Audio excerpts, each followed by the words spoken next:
समय खर्च भी किया जा सकता है और निवेश भी किया जा सकता है। ठीक पढ़ा है आपने थंबनेल पे।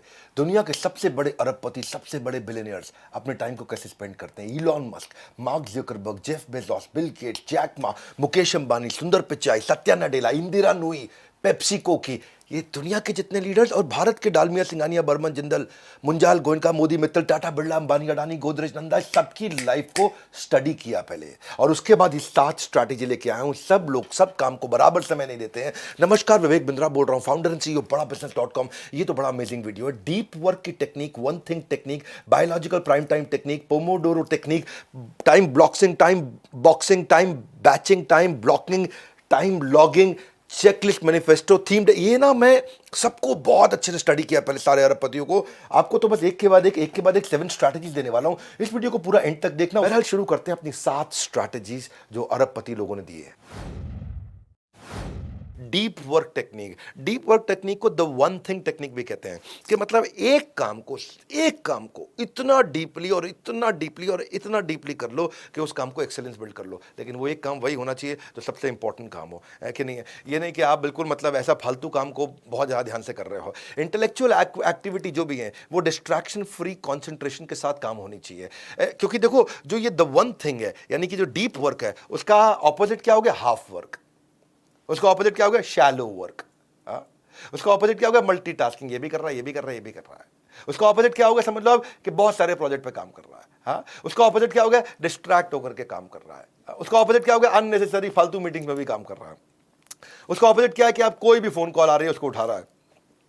फोन किया, हेलो HDFC का क्रेडिट कार्ड लोगे? लूंगा तो नहीं, आप कैसे हैं ये बताओ। हाँ, क्या फालतू बात कर रहा है, डिस्ट्रैक्टेड ही आदमी है ये। इसकी जिंदगी में ये वही गाना गाता होगा, हम किस गली जा रहे अपना कोई ठिकाना नहीं। ठिकाना होना चाहिए। गधा है क्या तू? है क्यों तेरा ठिकाना नहीं है भाई? किस गली जा रहा तुझे नहीं पता है? क्या करेगा जीवन में तू? Best way to overcome half work और shallow work is consciously focus करो द वन थिंग पे। वो क्या है वन थिंग? ये किताब भी है द वन थिंग, बहुत अच्छी किताब है गैरी केलर की। इसको जरूर खरीदिएगा, इसको जरूर पढ़िएगा। द वन थिंग, एक चीज जिसको इतना अच्छे से करूं जिससे सबसे बड़ी ग्रोथ आती हो, केवल उस पर काम करूंगा। बाकी चीजों को एलिमिनेट कर दें। डिस्ट्रैक्शन आपकी एनर्जी को वेस्ट करेगा, कॉन्सेंट्रेशन उसको रिस्टोर करेगा। यदि आप एक समय में 2 कार्य कर रहे हैं, इसका अर्थ क्या है कि आप दोनों ही कार्य नहीं कर रहे हैं। आप 2 कार्य ऐसे कर सकते हो कि जिस कार्य में ब्रेन नहीं लगता हो वो कार्य तो आप साथ में कर सकते हो। फॉर एग्जाम्पल, मैं फोन पे बात कर रहा हूं, उसमें ब्रेन लग रहा है, लेकिन मैं चल रहा हूं, उसमें ब्रेन नहीं लग रहा, तो ये 2 साथ में हो सकते हैं। महिलाएं कुछ खाना बनाने में एक्सपर्ट होती हैं, तो बात कर रही हैं साथ में स्पीकर फोन पे और खाना बना रही हैं। बात करने में उनका दिमाग लग रहा है, लेकिन खाना उनको पता है कितना मसाला डालना है, कितना नमक डालना है, ये फेंका नमक, ये फेंका मसाला। वो एक्सपर्ट है, तब भी खाना बहुत बढ़िया बना लेती हैं। तो कुछ चीज़ें होती हैं जिसमें दिमाग लगाना है और जिसमें नहीं दिमाग लगाना है, वो तो साथ में कर सकते हैं। पर 2 चीज़ जिनमें दिमाग लगाना है क्रिटिकल है। ओपन हार्ट सर्जरी भी कर रहे हैं और बेटी की शादी के कार्ड किस किस को बांटने उसका भी प्लान बना रहे हैं। तो या तो भाई कार्ड गलत जगह पहुंचेगा या वो आदमी जिसकी सर्जरी हो रही है वो गलत जगह पहुंच जाएगा। तो आपको ना समझना है द वन थिंग, जो सबसे जो क्रिटिकल चीज में खाली एक ही काम करना है, मल्टीटास्किंग नहीं करना है। इंटेलेक्चुअल ग्रोथ आपके जन्म से लेकर मृत्यु तक लगातार होनी चाहिए। इसके लिए आप अच्छे वीडियोस देखिए। एक और चीज देखो, biological prime time technique. Biological prime time technique क्या है कि आपकी बायोलॉजिकल बॉडी किस समय ज़्यादा परफॉर्म करती है। अपने बायोलॉजिकल रिदम को ट्रैक करो कि आपकी जो बॉडी है, देखो कुछ लोग ना सुबह बहुत प्रोडक्टिव होते हैं, कुछ शाम को प्रोडक्टिव होते हैं, कुछ सुबह एकदम लेजी होते हैं, धीरे धीरे चलते हैं, उनकी बॉडी स्लो काम करती है, दिन में तेज होते हैं और शाम को बहुत ज़्यादा काम करने लग जाते हैं।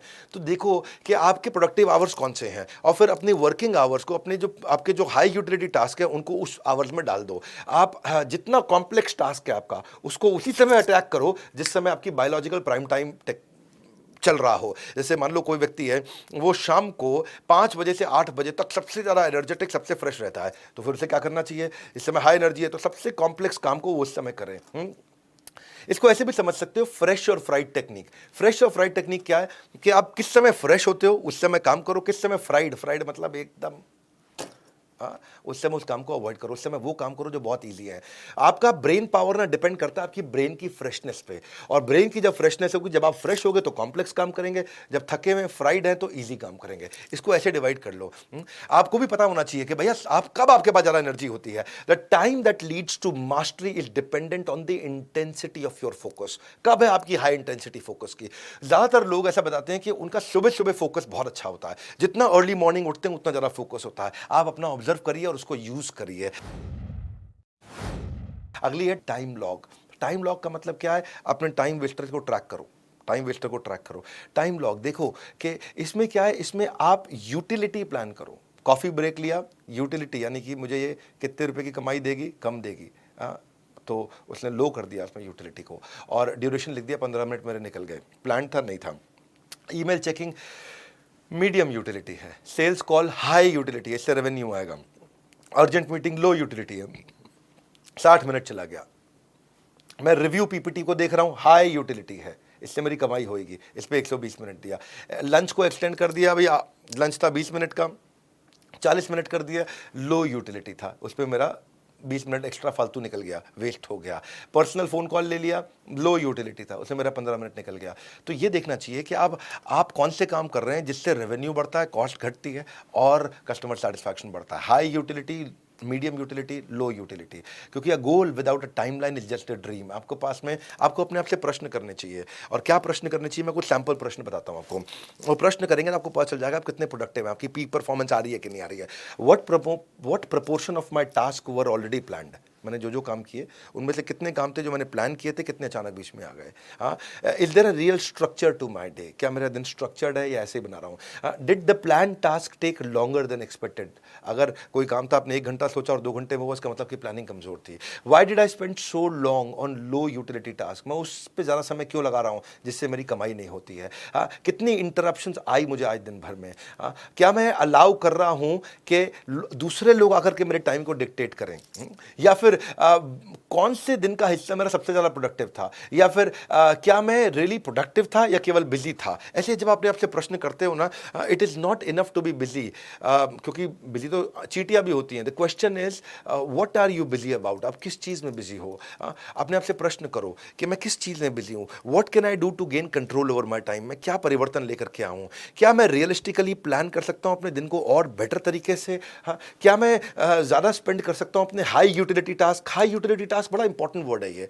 इसको बोलते हैं HUT, हाई यूटिलिटी टास्क। आपको केवल वही टास्क करने हैं जो हाई यूटिलिटी के हो, जिससे बड़े इंपैक्ट आते हो। On a scale of 1 to 10, आज मैंने कितना टाइम हाई यूटिलिटी टास्क पे लगाया। Time is more valuable then money. You can get more money, you can get more money, but you can not get more time. ये तो पक्का है बिल्कुल। Time blocking and time boxing, ये दोनों अलग हैं। टाइम ब्लॉकिंग अलग प्रकार से काम होती है, टाइम बॉक्सिंग अलग प्रकार से होती है। टाइम ब्लॉकिंग जो होती है वो टास्क बेस्ड होती है। ये काम खत्म करूंगा, इसके लिए टाइम ब्लॉक कर दिया है मैंने। आज मैं 100 पेज पढ़ के उठूंगा, इसके लिए मैंने 3 घंटे ब्लॉक किए हैं। अब 3 घंटे आपने 100 पेज के लिए ब्लॉक किए हैं, और 100 पेज नहीं हुए तो थोड़ा टाइम आप एक्सटेंड भी कर दिया, क्योंकि आपने वो ब्लॉक 3 इस टास्क के हिसाब से किया है। तो टास्क के हिसाब से टाइम ब्लॉक करते हो। एक होता है टाइम बॉक्सिंग, ये टाइम का बॉक्स बना है, अब एक काम खत्म होना हो, इसको मैं इतना टाइम दूंगा। ये जो टाइम बॉक्सिंग है, ये इलॉन मस्क का मेथड है। इलॉन मस्क हर मीटिंग 15 मिनट की करता है। उसने पूरे के पूरे दिन को, वो दिन में 16 घंटे ऑफिस में रहता है, और 16 घंटे को उसने 15 मिनट पर डिवाइड कर रखा है। हर टीम आएगी, 15 मिनट बात करेगी। अगर तुम 15 मिनट के अंदर मुझे अपनी बात समझा के डिसीजन नहीं लेके आ पाए, इसका मतलब तुम पूरी तैयारी से नहीं आए। हाँ, इसका मतलब तुम मेरा टाइम वेस्ट कर रहे हो। इसका मतलब क्या, तुम एफिशिएंट मैनेजर्स नहीं हो कंपनी के अंदर। तो सबको समझा रखा है। एक सब्जेक्ट को आप ऑपरेशंस की करा लो, HR की करा लो, फाइनेंस की करा लो, टेक्नोलॉजी की करा लो, लीडरशिप की करा लो, सेल्स की करा लो, मार्केटिंग, जो भी डिपार्टमेंट आएगा 15 मिनट बात करूंगा, उसके ऊपर नहीं करूंगा। वो होगा टाइम बॉक्सिंग। इसके लिए 15 मिनट है, नहीं हुआ अगले दिन कर लूंगा। हाँ, लेकिन आज नहीं करूंगा, 15 मिनट का टाइम बॉक्स किया हुआ है। टाइम ब्लॉकिंग क्या है, ये आप टास्क के हिसाब से करते हो। इस टास्क को कितना समय लगेगा, ये 15 मिनट नहीं, आधा घंटा भी हो सकता है, 1 घंटा भी हो सकता है, 2 घंटा भी हो सकता है। और फिर होता है टाइम बैचिंग, एक जैसे काम को एक साथ करके ले आओ। बैच का मतलब क्या है, जो भी, ताकि ना आपका ट्रांजिशन टाइम कम हो जाए चेंज करने का, मिनिमाइज डिस्ट्रैक्शन हो जाए। इसका मतलब क्या, सिमिलर टास्क को एक साथ जोड़ दो। सिमिलर टास्क को एक साथ जोड़ दो, जैसे मार्केटिंग और सेल्स को एक साथ जोड़ दिया आपने, HR और एडमिन को आपने एक साथ जोड़ दिया, सिमिलर होते हैं। फाइनेंस और अकाउंट्स को आपने एक साथ जोड़ दिया, सिमिलर होते हैं। जो भी चीज़ सिमिलर नेचर की होती है उनको एक साथ कर दो, ताकि फाइनेंस के बाद जब अकाउंट्स की मीटिंग में जाऊं तो बीच में जो 10 मिनट खराब होते हैं वो खराब नहीं हुए, वो 10 मिनट बचाने के लिए मैं दोनों को एक साथ कर दूं। उसको बोलते हैं टाइम बैचिंग। तो टाइम ब्लॉकिंग, टाइम बॉक्सिंग और time batching, switching between various task can make your projects up to 50% longer to complete. अगली है पोमोडोरो वर्सेस पोमेरियन टेक्निक। एक टेक्निक होती है पोमोडोरो। पोमोडोरो टेक्निक क्या है, 30 मिनट काम करूंगा, 3 मिनट का ब्रेक लूंगा, 30 मिनट काम करूंगा, 3 मिनट का ब्रेक लूंगा। 3 मिनट के ब्रेक में लंबा गहरा सांस लिया, ब्रीद इन ब्रीद आउट, खड़े हुए बॉडी को स्ट्रेच किया, स्ट्रेच करके वापस देखा और सब ओके हो गया। हाँ, अब वापस अपने आप को प्रिपेयर किया, अब क्या काम करूँगा, क्या क्या काम बचा है मेरा, उसको स्टडी किया और फिर काम पे लग गए 30 मिनट। हाँ, 30 मिनट काम, 3 मिनट ब्रेक, 30 मिनट काम, 3 मिनट ब्रेक। ये तो पोमोडोरो सबको पता है, लेकिन एक होती है पोमेरियन टेक्निक है जी। पोमेरियन टेक्निक क्या है? 3 मिनट काम, 30 मिनट ब्रेक। 3 मिनट काम, 30 मिनट ब्रेक। पोमेरियन ये ना, ये उस कुत्ता जो पोमेरियन होता है ना, ये उसके नाम से आया है ये टेक्निक। और ये क्यों आया है? क्योंकि वो हर समय उछलता रहता है जी। वो कहाँ फोकस करेगा? इसका इससे मिलती जुलती एक फ्लो टाइम टेक्निक भी होती है। फ्लो टाइम टेक्निक में क्या है, मैं पोमोडोरो तो नहीं करूँगा, मैं ऐसा करूंगा कि देखूंगा मुझको ब्रेक लेने की जरूरत कितनी देर में पड़ती है। तो देखा मेरी कैपेसिटी 90 मिनट की है, मैं 30 मिनट के बाद नहीं, मैं 90 मिनट के बाद ब्रेक लूंगा। इसको फ्लो टाइम बोलते हैं। मैं अपने फ्लो के हिसाब से अपना टाइम डिसाइड करूंगा अपने ब्रेक का। मेरा कैसा फ्लो है वैसे मैं ब्रेक का टाइम डिसाइड करूंगा, उसके बाद मैं काम करूंगा। आप ये आईएएस ऐसी थोड़ी बन जाते हैं, सिविल सर्वेंट ऐसी थोड़ी बन जाते हैं, ब्यूरोक्रेट ऐसी थोड़ी बन जाते हैं। ये सब अपने टाइम को एफिशिएंटली यूज करते हैं। It is important to schedule time for yourself, to rest, to refocus, to recharge, reenergise. आप अपना रिकॉर्ड रखिए अपने इनपुट टाइम का, स्टार्ट टाइम का, एंड टाइम का, ब्रेक टाइम का, वर्क टाइम का। भैया मेरा कंटेंट में मैं 12 वर्ड पर मिनट ज़्यादा रहता है, मैं गैस नहीं देता, मेरे को बहुत स्पीड से चलने का रहता है। अगली है चेकलिस्ट की स्ट्रैटेजी। चेकलिस्ट बड़ी प्यारी है, मैनिफेस्टो है ये। मैं भी बहुत ट्रैवल करता हूं, तो आपको अपना एक एग्जांपल देता हूं। इतना ट्रैवल करता था मैं और हर बार कुछ ना कुछ मिस होता था मुझसे। हर बार कुछ ना कुछ मिस, कभी कुछ छूट गया, कभी कुछ छूट गया, कभी कुछ छूट गया। सो मैंने देखा कि there is a place for everything and everything must be in its place. Golden statement है। हर चीज़ के लिए एक जगह होनी चाहिए और वो चीज़ उसी जगह पे होनी चाहिए। क्या मतलब है जी? हाँ, मुझे अगर साबुन रखना, टूथपेस्ट रखना बाथरूम के अंदर, तो उसकी एक जगह होनी चाहिए और वो उसी जगह पे होना चाहिए। मुझे अगर नमक, मसाले, चीनी, बर्तन रखने हैं तो उसकी एक जगह होनी चाहिए और वो उसी जगह पे होना चाहिए। हाँ, समझ रहे मेरी बात को? मुझे अपनी स्टेशनरी, कॉपी, पेन, पेंसिल है, उसकी एक जगह होनी चाहिए कि मैं टेबल पे यहाँ रखूँगा और वो उसी जगह पे भी होना चाहिए, यानी किसी और जगह पे पड़ा हो। तो मैंने क्या किया, मैंने अपने ट्रैवल की एक चेकलिस्ट बनाई, चेकलिस्ट मैनिफेस्टो। हाँ, मैनिफेस्टो होता है, जैसे मैनिफेस्टो अपने इलेक्शन के अंदर भी पॉलिटिकल पार्टीज लॉन्च करती हैं, वैसे ही आपका भी ये चेकलिस्ट का मैनिफेस्टो है। तो मेरे इस मैनिफेस्टो में मैं देखा कि मैं ना होटल का शेविंग रेजर नहीं यूज़ करता, चाहे 5 स्टार में भी हो। मैं यूज़ करता हूँ एक और रेजर जिससे मेरा टाइम बड़ा सेव होता है। वो उसमें मोटर भी होती है और उसमें 3 ब्लेड्स होती हैं, तो पट पट पट पट पट पट वो बहुत तेज शेव करता है और कोई नुकसान भी नहीं करता है और कट्टा कटाता भी नहीं है। दूसरी से शेव करने में मेरे को 12-13 मिनट लगते हैं, इससे करने में 3-4 मिनट लगते हैं। तो मैंने हमेशा वही रेजर यूज़ करना शुरू किया, क्योंकि मेरा 10 मिनट शेव में बच जाता था। लेकिन अगर मैं वो शेविंग रेजर को भूल जाऊँ तो तकलीफ ये नहीं कि 10 मिनट वेस्ट होएगा दूसरे रेजर से, तकलीफ ये है कि इरिटेशन भी होने लगता है कि मैं भूल क्यों गया। तो मैंने मैनिफेस्टो बनाया। जब पहली बार बनाया था ना मैंने ये चेकलिस्ट, थोड़ा टाइम लगा, लेकिन उसके बाद आज तक कभी टाइम वेस्ट नहीं हुआ। मैंने टॉयलेटरी की एक किट बनाई, एक किट बनाने का बैग बना दिया। उसमें मैं toothpaste, brush, shaving razor, shampoo, shower gel, talcum powder, अपना बॉडी लोशन शेव से पहले यूज़ करते हो आप, मुँह पर लगाते, तो सब कुछ एक बार में एक जगह पर बैग बना दिया। वो बैग हमेशा किट रेडी रहती है, उस किट में रहेगा सामान। वो उठाया, किट अंदर बैग में डाला। अगला किट उठाया मेडिसिन का, जैसे मुझे कुछ विटामिन चाहिए या कोई बेसिक फर्स्ट एड चाहिए, कोई थर्मामीटर चाहिए, या कहीं अगर मैं वर्कआउट कर रहा हूँ, फुटबॉल खेल रहा हूँ, कुछ भी मसल स्प्रेन हो गया, पूरा दिन खड़ा सेमिनार दे रहा हूँ, या हॉट सिप ले लिया अगर, जिससे मैं कुछ एक आयुर्वेदिक काढ़ा आता है जिससे पीते रहो तो गले में दर्द नहीं होता है क्योंकि इतना बोलना रहता है, या सैनिटाइजर चाहिए, आजकल मास्क चाहिए, ऑल पर्पज मेडिसिन चाहिए, कोई क्रोसिन चाहिए आपको, डाइजिन चाहिए, तो उसके लिए मैंने मेडिसिन किट बना के, वो किट बन गई है, रेडी बैग है। वो उठाया, अपने बड़े वाले बैग में डाल दिया, अटैची में डाल दिया। उसके बाद मैंने शू बैग्स बना लिए। शू बैग कैसे हैं? फॉर्मल जूतों के लिए ये है, स्पोर्ट्स के जूतों के लिए, चप्पल के लिए, तो उसके अंदर बैग होते हैं छोटे छोटे, उनके अंदर डाल दिया। टाई के लिए मैंने एक यूनिट बना दिया, उसके अंदर मैं 8 तरह की टाई पड़ी रहती है कि ये शर्ट जा रही है, इसके साथ ये टाई रहेगी। पॉकेट स्क्वायर का एक यूनिट बना दिया कि ये पॉकेट स्क्वायर है तो इसके साथ 5 को, तो उसका छोटा एक बड़ा बॉक्स है, इसको मैनेजर बोलते हैं, ऑर्गेनाइजर। कफलिंग का एक ऑर्गेनाइजर बना दिया।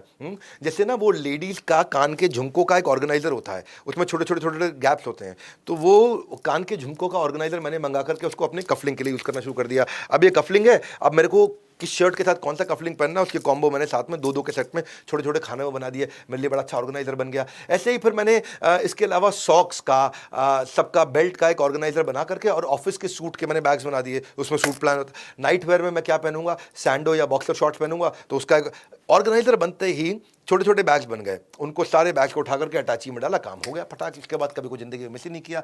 मैंने गैजेट बॉक्स में, जो मैंने बनाने से पहले मुझे बहुत दिक्कत आती थी, क्या होता था कि मैं कभी कोई चार्जर मिस कर गया, कभी कोई केबल मिस कर गया, कभी ईयर प्लग मिस कर गया, कभी ईयरफोन मिस कर गया, कभी ब्लूटूथ स्पीकर मिस कर गया।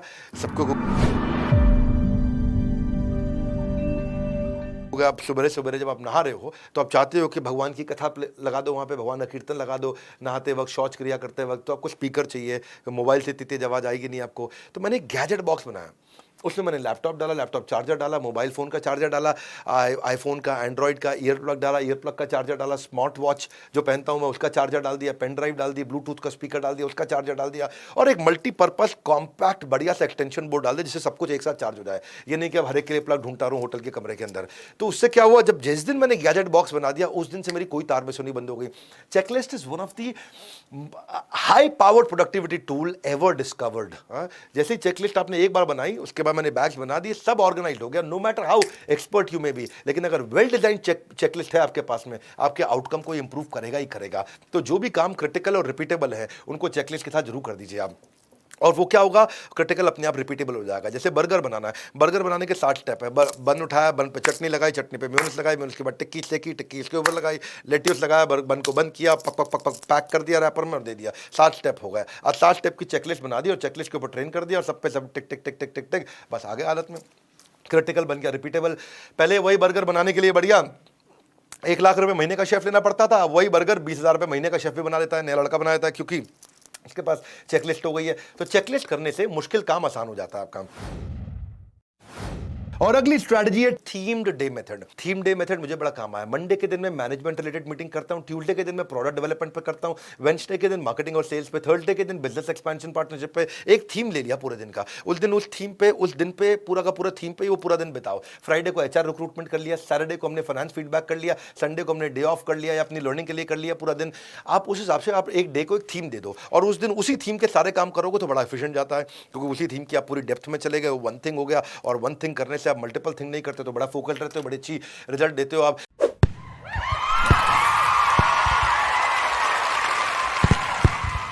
तो ये थी आपकी 7 स्ट्रैटेजी। हमारे साथ जुड़े रहने के लिए, अरबपतियों की इन सारी आदतों को शेयर करने के लिए, टाइम मैनेजमेंट की, आप सबका हृदय की गहराई से प्रेम पूर्वक बहुत बहुत धन्यवाद।